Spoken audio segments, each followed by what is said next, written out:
বিদ্যমান সংবিধান কিভাবে সংশোধিত হয় নিম্নকক্ষে মানে বর্তমান তো জাতীয় সংসদ যেটা আমরা আমাদের কনস্টিটিউশন অনুসারে আছে সেখানে প্রথাগতভাবে ট্রেডিশনালি 2/3 মেজরিটিতে সংবিধানে যে কোনো বিধান সংশোধন করার বিধান আছে।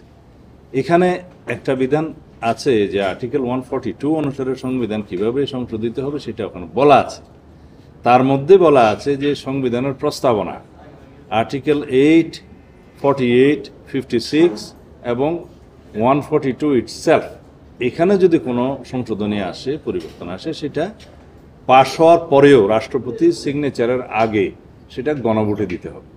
সেই গণভোটের বিধানটা এই জন্যে রাখা হয় এই যে যেমন প্রস্তাবনা সংবিধানের একটা মৌলিক বিষয় এবং আর্টিকেল 8 হচ্ছে সে রাষ্ট্র পরিচালনার মূলনীতি, আর্টিকেল 48 হচ্ছে এটা রাষ্ট্রপতি সংক্রান্ত, 56 প্রধানমন্ত্রী সংক্রান্ত সংসদীয় ব্যবস্থা থাকবে কি থাকবে না এই সংক্রান্ত, এবং 142 হচ্ছে যেভাবে সংবিধান সংশোধিত হয় সেই বিধান সংক্রান্ত। তো এগুলো অত্যন্ত গুরুত্বপূর্ণ। এখানে যদি কোনো চেঞ্জ আসতে হয় তাহলে সংবিধানে উল্লেখ করা আছে এগুলো আবার জনগণের কাছে যেতে হবে গণভোটের জন্য। এখানে আমি প্রস্তাব করেছি আমরা যেহেতু আরও শক্তিশালী অবস্থা করতে চাই যাতে ভবিষ্যতে যে কেউ তত্ত্বাবধায়ক সরকারে যেন হাত না দিতে পারে। তত্ত্বাবধায়ক সরকার একরকম প্রতিষ্ঠিত বা রিইনস্টেট হয়েছে বলা যায়। বান্ডেল থাকলে প্রতি সেনমানিতে টাকা বাঁচবে। বিকাশ সেনমানি বান্ডেল কিনে জিতুন প্রতি লেনদেনে।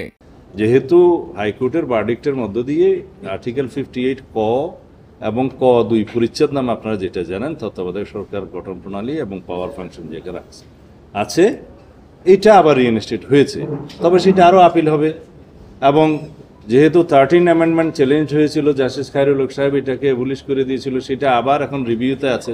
তা আমরা ধরে নিচ্ছি এটা জনগণের পক্ষে রায় হবে, মানে আমরা এটা ধরে নিয়ে যে তত্ত্বাবধায়ক সরকার ব্যবস্থা বহাল হয়েছে এটা ধরে নিয়ে আমরা কথা বলছি।